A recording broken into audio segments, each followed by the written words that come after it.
Subscribe to our channel by clicking the subscribe button. Click the bell button and enjoy the latest uploads from our channel. अस्सलाम वालेकुम नाज़रीन, आपको अपने channel में welcome कहती हूँ। शुरू करती हूँ अल्लाह के नाम से जो बड़ा ही मेहरबान और नहायत ही रहम करने वाला है। अस्सलातु वस्सलामु अलैका या रसूलल्लाह व अला आलिका व सहाबिका या हबीबल्लाह। नाज़रीन, आज की इस वीडियो में मैं आपको एक ऐसा अमल बताने जा रही हूँ जिसके करने से आपको रमज़ानुल मुबारक में भूख प्यास से निजात मिलेगी। आपको लगेगा कि आपने रोज़ा ही नहीं रखा हुआ। वीडियो का आगाज़ करते हैं। नाज़रीन, रमज़ान में ज़िक्र कीजिए और सबसे जो अव्वल ज़िक्र है वो है ला इलाहा इल्लल्लाह।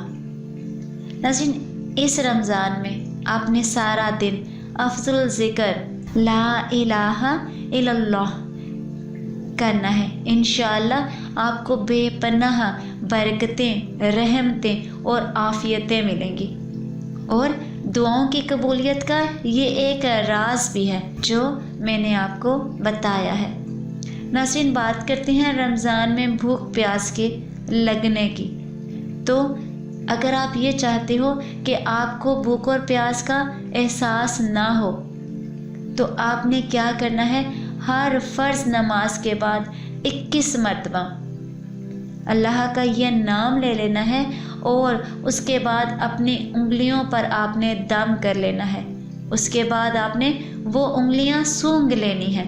इससे इंशाअल्लाह आपको जितनी भी भूख लगी होगी उसमें अफाका होगा। आपने पढ़ना क्या है, या मुक्कीतु को हर फ़र्ज़ नमाज के बाद 21 दफ़ा पढ़कर उंगलियों पर दम करके सूंघ लेना है। इसके करने से आपको बहुत जल्द अफाका महसूस होगा। जो आपको भूख प्यास लगी होगी उसमें आपको बहुत ज़्यादा फ़र्क महसूस होगा।